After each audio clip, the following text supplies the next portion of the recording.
जय जय रघुवीर समर्थ. श्रीराम समर्थ. आज श्रीराम नवमी. आपल्या परमार्थाची सुरुवातच जय जय रघुवीर समर्थ श्रीराम समर्थ. म्हणजे करणारा कोण आहे हो? श्रीराम आहे. सर्व काही करणारा कोण आहे? श्रीराम आहे.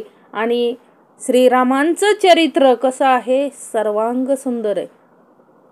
श्रीरामांनी काय काय केलं? श्रीराम नवमी सर्वजण साजरी करतोय आपण. समर्थ म्हणतात की काय? श्रीराम नवमी साजरी करा, परंतु अंतःकरणापासून साजरी करता आली पाहिजे हो. कारण उत्सव साजरा करण्याला विरोध नाही, परंतु तो उत्सव व्यवहारासाठी नको, परमार्थासाठी असावा. समर्थ स्पष्ट काय सांगतात की हा जन्मोत्सव जो श्रीरामांचा जन्मोत्सव आपण साजरा करतोय निश्चित करावा, परंतु त्यात व्यवहार नसावा. त्यामध्ये काय असावा? परमार्थ असावा. कारण आदर्श ठेवता आला पाहिजे हो. डोळ्यासमोर अखंड आदर्श श्रीरामांचा ठेवता आला पाहिजे. कारण श्रीरामांनी काय केलं? पितृ आज्ञा पाळली आणि सारे वैभव आणि सुख यांचा त्याग करून वनवास काय केला हो? पत्करला.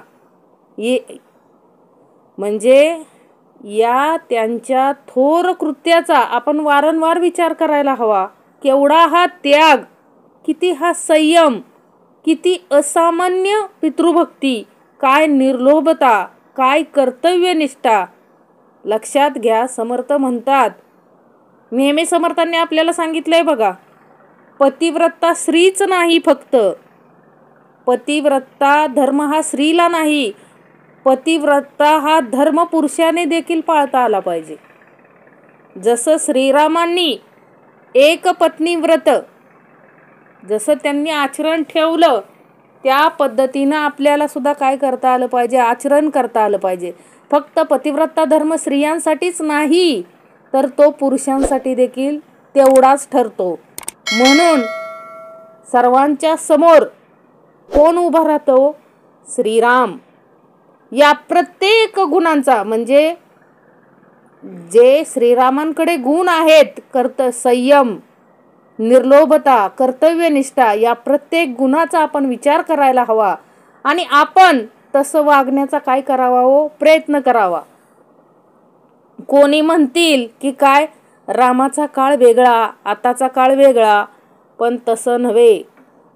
श्रीराम ज्या मार्गाने गेले तो मार्ग आजही अनुकरणीय नाही का?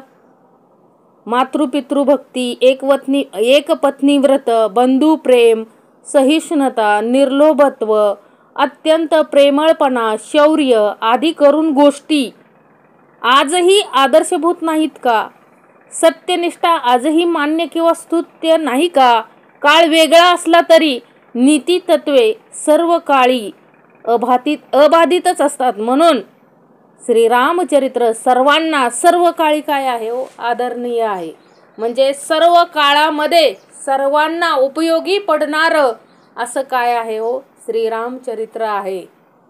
लक्षात घ्या. श्रीरामचरित्रात महत्त्वाचा भाग भक्ताच्या चरित्राचा आहे. म्हणून नेहमी आदर्श घ्यावा. भरताधिक रामभक्त यांच्या चरित्राचा अभ्यास केला पाहिजे. बघा का हो? भरताचाच रामभक्तीचा अभ्यास का केला पाहिजे? लक्ष्मण नेहमी श्रीरामांबरोबर होते, परंतु भरत काय केलं? रामायणात भरताची भक्ती अपूर्व आहे. का हो? कारण रामाजवळून भरताने पादुका मागून घेतल्या. त्या पादुकांना साक्षी ठेवून भरताने अकर्तेपणाने 14 वर्ष राज्य केले. बघा, जसं भरतानं पादुकांना आदर्श मानलं, पादुकांनाच तो अधिकार दिला, श्रीरामांच्या पादुकांना अधिकार दिला आणि त्यांना कुठं बसवलं हो? त्या सिंहासनावर बसवलं आणि स्वतः अकर्तेपणानं काय केलं हो? अखंड 14 वर्ष राज्य केलं. तसं समर्थांना काय सांगायचंय, त्याप्रमाणे आपण जर प्रपंचात वागलो तर किती आनंद होईल. कुणाला ठेवायचंय? समर्थांना तेच सांगायचंय, आपल्या प्रपंचामध्ये कर्तेपणा आपल्याकडे घ्यायचा नाही. कर्तेपणा कुणाकडे द्यायचा आहे? त्या परब्रह्माकडे द्यायचा आहे, त्या श्रीरामाकडे द्यायचा आहे. मग त्या परमेश्वराला किती आनंद होईल. राज्यपदात खरे समाधान असते तर भरताने त्याचा त्याग केला नसता, लक्षात ठेवा. पण त्याने राज्यपदाचा त्याग करून तो रामपदी काय झाला हो, रत झाला. हेच त्याचं काय आहे वैशिष्ट्य. म्हणजे भरताचा प्रपंच म्हणजे त्याचा राज्यशकट.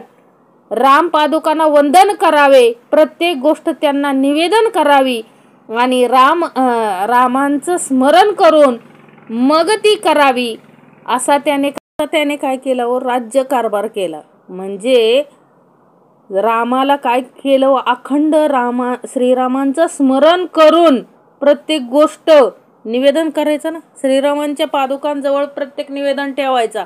स्वतः कोणताही कारभार चालवत नव्हता.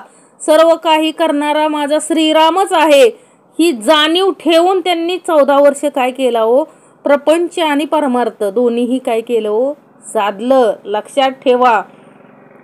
म्हणून आपणही प्रपंच त्या श्रीरामाच्या स्मरणामध्ये करावा आणि श्रीरामांना साक्षी ठेवून काय करावं, प्रपंच आणि परमार्थ करावा. म्हणजे तो काय होईल, सुखाचा होईल. प्रपंच संसार श्रीरामांना साक्षी ठेवून केला तर तो काय होणार आहे हो, सुखाचा होणार आहे. म्हणून संसार, जग, माता पिता, जाया पुत्र, घरदार हे सर्व माझं नसून कुणाचं आहे, श्रीरामांचं आहे, असा भाव ठेवायचा आहे आपल्याला. म्हणजे पुत्र कलत्र माझे असे म्हणतो, पण खरोखर माझे असते तर त्यांच्यावर सत्ता गाजवता आली असती, पण तसे करता येत नाही. म्हणून सर्व भगवंताचे आहे हे काय करावे, पक्के समजावे. समर्थ काय म्हटले की जे काय आहे ते कुणाचं आहे, त्या भगवंताचं आहे. हे काय करावं, मनाशी खुणगाट बांधावी. लक्ष्मणापेक्षाही भरताचे चरित्र प्रापंचिकाला जास्त आदर्श रूप आहे. 14 वर्षापर्यंत जर भरतासारखी भक्ती घडेल तर श्रीराम नक्कीच आपल्याला भेटतील. लक्षात ठेवा. म्हणून समर्थ श्रीरामनवमी निमित्त समर्थांनी आपल्याला काय दिलंय हो, हे निरूपण दिलंय. अखंड श्रीरामांचं जर ध्यासांतरी असेल तर आपण काय करणार आहे, अखंड श्रीरामांसारखं चरित्र घडण्यासाठी आदर्श कुणाला ठेवलं पाहिजे, श्रीरामांनाच ठेवलं पाहिजे ना. आणि प्रपंचात राहून परमार्थ करण्यासाठी भरताला आदर्श मानलं पाहिजे आपण. आदर्श भरतासारखा आदर्श डोळ्यासमोर ठेवून श्रीरामांची भक्ती काय करता आली पाहिजे, आपल्याला करता आली पाहिजे. प्रपंच परमात्म्याचा आहे असं समजून केला तर तो काय करणार नाही, बाधणार नाही. जे जे घडतंय ते भगवंताच्या इच्छेने घडतंय, ही भावना करणे ही परमार्थातली काय आहे हो, पहिली पायरी आहे. लक्षात ठेवा. जे जे आपल्या आसपास जे जे घडतंय ते कशामुळं घडतंय हो, भगवंताच्या इच्छेनं घडतंय. अशी काय करायची आपल्याला, स्वतःमध्ये भावना तशी निर्माण करायची.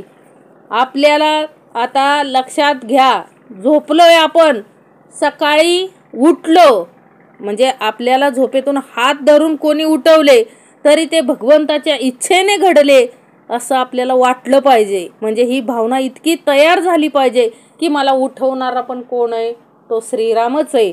आणि एक भगवंताचं नाव समर्थ म्हटले, जे आपल्याला आपल्या सद्गुरूंनी नाम दिलंय ते काय करायचंय, हृदयाशी घट्ट धरायचंय आणि त्यामध्ये अति उत्कटता ठेवून काय करायचंय, ते अति उत्कटतेने घ्यायचंय नाव आणि स्वतःला पूर्ण विसरून जायचंय आणि मी नाम घेतो हे देखील विसरून जायचंय. हाच खरा काय आहे हो, परमार्थ आहे. समर्थांना आज आपल्याला हेच सांगायचंय, हाच खरा परमार्थ आहे. स्वतःलाच विसरायचंय हो, त्या नामस्मरणामध्ये स्वतःलाच विसरायचंय आणि श्रीरामाला अगदी विनवणी करून सांगा की श्रीरामा आता मी तुझा झालो, ह्यापुढे जे काही होईल ती तुझीच इच्छा मानून मी राहीन आणि तुझे नाम घेण्याचा मी आटोकाट प्रयत्न करीन, तू मला आपला म्हण. लक्षात ठेवा, देवाने आपल्याला स्वतःचं म्हणणं यासारखं महत्भाग्य नाही. म्हणजे त्यासाठी आपल्यालाही तेवढं काय करता आलं पाहिजे, देवाचं म्हणून राहता आलं पाहिजे. आता रामनवमी साजरी, समर्थ काय म्हणतात, रामनवमी साजरी जरूर अवश्य करा, परंतु त्या राम नामाचे प्रेम उत्पन्न व्हावे, भक्तिभाव वाढावा व आपापसात प्रेमभाव निर्माण व्हावा, हा उद्देश ठेवूनच श्रीरामनवमी काय करावी, साजरी करावी. म्हणजे रामनामाचं प्रेम उत्पन्न झालं पाहिजे हो, भक्तिभाव वाढला पाहिजे, आपापसात प्रेमभाव वाढला पाहिजे, हा उद्देश असावा. प्रत्येक वर्षाच्या रामजन्माबरोबर रामनामाच्या प्रेमाची वाढ होऊन त्यामुळे मिळणाऱ्या आनंदात अधिकाधिक भर पडावी, हा रामजन्म साजरा करण्यामागे उद्देश असावा. म्हणजे उत्सवात मजा करणे हा हेतू नसावा, त्यातला हेतू प्रपंचात भगवंत आणणे हा असावा. बघा, समर्थ म्हणतात की करा हो, उत्सव साजरे करा. उत्सव साजरे करण्याला आमचं बंधन नाही, परंतु तो उत्सव आपली मौज मजेसाठी नाही करायचा. आपली मौज मजा व्हावी म्हणून कुठला उत्सव साजरा करायचा नाही, की रामाचं म्हणजे अंतःकरणामध्ये श्रीरामांच्या भक्तीची वाढ व्हावी, परमार्थाची वाढ व्हावी म्हणून हा उत्सव साजरा करावा. हा उत्सव साजरा करण्यापाठीमागे आपला हा उद्देश असावा की श्रीरामांच्या प्रेम वाढलं पाहिजे हो, त्या भगवंताविषयीचं प्रत्येक वर्षी त्यात वाढ झाली पाहिजे ना, त्या प्रेमामध्ये भक्तीमध्ये वाढ झाली पाहिजे, परमेश्वराविषयीच्या प्रेमामध्ये वाढ झाली पाहिजे. यावर काय करायचं आहे, समर्थ म्हणतात अधिकाधिक काय करायचं आहे, भर द्यायचा आहे आणि भगवंताच्या स्मरणात राहणे हा उत्सवाचा शेवट आहे. म्हणजे श्रीराम करता आहे ही भावना दृढ होऊन मन रामनामात जास्तीत जास्त रमणे हीच काय हो, रामजन्म साजरा केल्याची फलश्रुती आहे. श्रीराम नामाचा महिमा सांगायचं म्हटलं तर खूप आपल्याला उदाहरणं सांगता येतील. आता श्रीराम कसे आहेत तो, दयाळू. त्याने काहीही केलं तरी ती काय आहे, दयाच आहे. आत बाहेर दयाच दया मूर्तीच तो. त्याचा क्रोधही कसा हो, दयारूपच. रामाने रावणाला म्हणजे श्रीरामांनी रावणाला मारले, पण मरणात काय केला हो, उद्धार केला. म्हणजे श्रीरामांचा कोपही कल्याणकारक. म्हणूनच श्रीराम चरित्र कसं आहे हो, गोड आहे. श्रीरामांचा ध्यास लागला पाहिजे आपल्याला, प्रत्येकाला श्रीरामांचा ध्यास लागला पाहिजे. जसा दशरथ राजाला श्रीरामांचा विरह झाला, राम राम म्हणत म्हणत प्राण गेला आणि त्यांना काय मिळाली हो, सद्गती मिळाली. पुढे जाऊन जटायूला मोठा आनंद झाला की मरते वेळी श्रीरामांचं काय झालं, दर्शन झालं आणि त्याला पाहत पाहत राम राम म्हणत म्हणत काय केले हो, त्याने सुद्धा प्राण सोडले. अजून मारीच राक्षसाला रावण काय म्हणाला, मारीचाला रावण काय म्हणाला, सुवर्ण मृग हो आणि कपटाने राम लक्ष्मणांना सीतेपासून दूर ने, मग मी सीतेचे हरण करीन. मारीच प्रथम कबूलच होईना, काही केल्या काय होईना, कबूलच होईना. रावण त्यावर म्हणाला, तू जर माझं ऐकलं नाहीस तर मी तुला काय करीन, ठार मारीन. त्यावर मारीच राक्षसानं मनात विचार केला, या रावणाच्या हातून मरण्यापेक्षा रामाच्याच हातून मेलेलं काय वाईट. म्हणून त्यानं काय केलं, राम रूप पाहत पाहत त्यानं काय केलं हो, प्राण सोडला. त्यालाही श्रीरामांनी काय केलं हो, त्यालाही मोक्ष दिला, म्हणजे त्यालाही मोकळा केला. लक्षात घ्या, म्हणजे दयावान कोण आहेत, श्रीराम आहेत. आता रावणाला मंदोदरी नेहमी सांगायची. काय हो, रावणाची पत्नी मंदोदरी रावणाला नेहमी सांगायची, महाराज तुम्ही महान अपराध केलाय, त्या सीतेला काय करा, श्रीरामांना देऊन टाका. मंदोदरीने फार उपदेश केला, त्यामुळे त्याचे मन काय झाले हो, विचलित झाले. त्याच्या मनात सात्विक भाव उगवला. सीता देऊन टाकावे असं त्याला काय वाटलं. इतक्यात नारद आले आणि ते म्हणाले, अरे सीतेला सोडू नकोस, तिला सोडलेस तर रामाच्या हातून मरण्याचे भाग्य तुला मिळणार नाही. म्हणून रावणानं रामाच्या हातून काय मृत्यू पत्करला आणि त्याच्या देखत काय सोडला हो, प्राण सोडला. लक्षात घ्या, प्रत्येकाचा हेतू काय, श्रीरामांचं काय व्हावं, दर्शन व्हावं. मग आपल्याला आपला हेतू काय पाहिजे हो, अखंड त्याचं नामस्मरण करता करता काय व्हावं हो, आपलाही प्राण जातेक समयी त्याचं नाम आपल्या मुखात यावं, यासाठी काय केलं पाहिजे हो, आपण अखंड नामस्मरण करता आलं पाहिजे. आणि समर्थ काय म्हणतात, त्याच्या नामात किती गोडी असली पाहिजे, पण आपल्या अंतरात थोडा तरी सद्भाव विश्वास पाहिजे. अंतरी थोडे तरी नाम प्रेम असावे, मग नामस्मरणात काय येईल, फार आनंद येईल. म्हणजे आपल्या मध्ये प्रेम नाही असे आपल्याला वाटते, पण प्रेम नाही कसे, प्रेम आहे पण ते आपण प्रपंचात लावलंय, परमार्थात नाही. लक्षात ठेवा, आपण म्हणतो की परमेश्वराविषयी माझ्या अंतःकरणात एवढं प्रेम नाहीये, परंतु ते प्रेम कुठं लावलंय, आपण प्रपंचात लावलंय. तेच आपल्याला कुठं लावायचंय हो, रामनामात लावायचंय. आणि त्यासाठीच श्रीरामांचं चरित्र नेहमी ऐकायचंय, नुसतं ऐकायचं नाही. समर्थ म्हटले ते काय करायचंय हो, आचरणात आणण्याचा प्रयत्न करायचा आहे. कारण प्रपंचिकाला ते काय आहे हो, आदर्श रूप आहे. म्हणून त्यांचेच अखंड काय करावे, स्मरण करता आलं पाहिजे. आपण काय करायचंय हो, श्रीराम करता ठेवायचं आहे. म्हणजे जे काही आपल्याकडनं काम होते हातामधून, ते काय हो, श्रीरामच करत आहेत असं काय करायचंय. आपली भावना अंतरी आपली काय पाहिजे हो तशी, म्हणजे आपण पूर्णपणे वाहून द्यायचंय हो त्या परब्रह्माला, तरच आपला परमार्थ आपण सार्थकी होऊ शकतो. आता समर्थ, एकदा समर्थांना एक माणूस काय म्हणाला, समर्था आपण एवढे काय म्हणजे श्रीरामांना खूप काय करता तुम्ही, भजता आणि इतकं माणसासारखं तुम्ही काय करता, मानता, जणू काय काय आहेत ते तुमच्या जवळच आहेत असं मानता तुम्ही. तर श्रीरामांना पण हसता येतच असेल की, का कुणास ठाऊक त्यानं काय केला हो असा प्रश्न विचारला.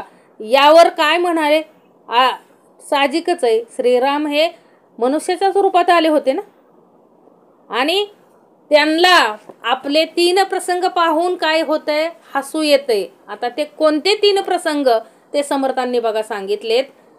सारे जगत ईश्वराच्या इच्छेने चालते, आजपर्यंत ईश्वराच्या इच्छेने ते चालत आले व पुढेही त्याच्या इच्छेनेच ते चालणार आहे. असे असताना माणूस मी अमुक करीन, मी तमुक करीन असा करतेपणाचा काय करतो, अभिमान बाळगतो.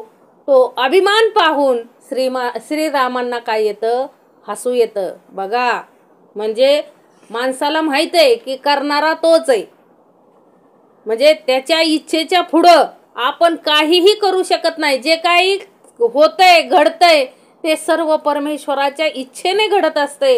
हे सर्व माहीत असून देखील माणूस काय म्हणतो, मी अमुक करीन, मी तमुक करीन. यावर श्रीरामांना काय येतंय हो, हसू येतंय. हे माणसाच्या ह्या कृतीवरती श्रीरामांना हसू येतंय. दुसरं, सारे जग मृत्यूकडे धाव घेतंय. आता आपला एक दिवस गेला म्हणजे आपण बघा वाढदिवस साजरे करतो, वाढदिवस हा वाढदिवस असतो का हो, खरं तर हा वाढदिवस नसून आयुष्यातील 1 वर्ष कमी झालेलं असतं, म्हणजे घटदिवस असतो. लक्षात ठेवा. परंतु आपण त्याला काय म्हणतो, वाढदिवस. म्हणजे सारं जग मृत्यूकडे धाव घेत आहे आपल्याहून वडील माणसं गेली, बरोबरीची गेली, लहान गेली, बाहेरची गेली, घरातली गेली, जवळची गेली, दूरची गेली, आपणही त्या मार्गावरच आहे असा साक्षात अनुभव असताना आपण येथे कायम राहणार आहोत ही भावना ठेवून माणूस वागतो. हे पाहून श्रीरामांना हसू येतं. लक्षात ठेवा, श्रीरामांना का हसू येतं? कारण प्रत्येक माणसाला काय वाटतं हो, मी अमर आहे, माझ्यासारखा कोणच नाही. अशी ज्या व्यक्तींकडे अशी भावना असते त्या पाहून श्रीरामांना काय येतं? हसू येतं. आता तिसऱ्यांदा, खूप पैसा मिळवून आजपर्यंत कुणीही माणूस संसारामध्ये सुखी झाला नाही असा अनुभव असून माणूस जेव्हा सारखा पैशाच्या मागे लागतो तेव्हा ते पाहून देखील श्रीरामांना काय येतं हो? हसू येतं. म्हणजे समर्थांना काय सांगायचंय? अखंड श्रीरामांना हसू म्हणजे का हो? आपली जी मानसिकता आहे, दुर्बल मानसिकता, त्याच्यावरती परमेश्वराला हसू येतं. कारण माणसाला कितीही शिकवलं तरी माणूस काय हो, सोडायला तयार नाही. प्रपंच संसार सहजासहजी सोडायला तयार नाही. आणि त्या प्रपंच संसारात वावरत असताना देखील तो काय हो, अहंकाराने वागत असतो. ह्याच गोष्टीचा काय हो, परमेश्वराला ह्याच गोष्टीचं हसू येतं. आपल्या ह्या वागण्याचं काय येतं? अखंड हसू येत असतं. म्हणून असं सर्वांग सुंदर श्रीरामचरित्र आहे आणि ते आपल्याला काय करता आलं पाहिजे हो? आचरणात आणता आलं पाहिजे. संसार प्रपंच करत असताना परमार्थही करता आला पाहिजे. म्हणजेच काय हो, अखंड त्याच्या नामात आपल्याला काय करता आलं पाहिजे? राहता आलं पाहिजे. तरच आपला काय होणार आहे हो? उद्धार होणार आहे. म्हणून श्रीराम करता समर्थांनी ओवी लिहून ठेवली ना, श्रीराम करता म्हणशी तेने काय पावसी? सुख पावशी. आणि मी करता म्हणसी तेने दुःखी कष्टी होसी. लक्षात घ्या. म्हणून आपण करता म्हटलं की तिथं काय आलं हो? दुःख आलं अखंड. श्रीराम करता म्हटलं तर काय आहे हो? आपल्याला सुख शांती प्राप्त होईल. आणि जे काही आहे तोच करणारा आहे ना, त्याने सांगितलेल्या नुसत्या वाटेवरती आपल्याला काय करता आलं पाहिजे? मार्गक्रमण करता आलं पाहिजे. त्याच्या एवढं आपल्याला त्यांच्या एवढंच आपल्या हातून घडू शकत नाही, परंतु चांगली नीतिमूल्य आपल्या हातून घडू शकतात. तेवढा तरी आपण काय केला पाहिजे हो? प्रयत्न केला पाहिजे ना. आयुष्यात तेवढं तरी काहीतरी कर्म केलं पाहिजे हो. चांगला विचार तरी केला पाहिजे अंतरी. अखंड समर्थ म्हणतात, जे नश्वर आहे, जे मिळाल्याने अखंड दुःखच येतं, असा पैसा मिळवण्याच्या पाठीमागे आपण असतो. धन दौलत संपत्ती समर्थ म्हणतात की हे काहीही बरोबर येणार नाही. बरोबर अखंड काय येणार आहे हो? आपलं फक्त पुण्य कोणी चोरू देऊ शकत नाही. म्हणून अखंड पुण्यात्मा केला पाहिजे. आपल्याला पुण्य करता आलं पाहिजे. जीवनात येऊन पुण्य करता आलं पाहिजे. पुण्य कशानं मिळतं? तर श्रीरामाच्या नामस्मरण जर केलं परमेश्वराचं अखंड, तर आपल्याला अखंड पुण्य मिळणार आहे. अखंड आपल्याला देहामध्ये सद्गतीला जर जायचं असेल तर शेवटी श्रीरामांचं नाव मुखात आलं पाहिजे हो. आणि ते नाम सहजासहजी मुखात येणं शक्य नाही. म्हणून संसार प्रपंच करत असताना भरताची भूमिका आपल्याला ठेवायची की माझं हे राज्य नाही, माझी ही संपत्ती नाही, आहे तितके देवाचे, ऐसे वर्तन निश्चयाचे. लक्षात ठेवा. म्हणजे जे काही आहे ते कुणाचं आहे? सगळं त्या श्रीरामाचं आहे आणि तोच सर्व करत आहे अशी भावना ज्यावेळेस आपल्यामध्ये दृढ होईल त्यावेळेसच आपल्याला काय घडेल हो? परमार्थ घडेल. लक्षात ठेवा. म्हणून समर्थ म्हणतात, प्रत्येक उत्सव साजरा करा, आनंदाने साजरा करा, परंतु तो उत्सव साजरा करण्यापाठीमागचा उद्देश काय असला पाहिजे? तर त्या परमार्थ आपला वाढला पाहिजे हो, घटला नाही पाहिजे. व्यवहार वाढावा म्हणून कुठला उत्सव करायचा नाही, मौजमजेसाठी कुठला उत्सव करायचा नाही, तर श्रीरामांच्या भेटीसाठी काय करायचं आहे? समर्थ म्हणतात उत्सव साजरा करता आला पाहिजे. जय जय रघुवीर समर्थ.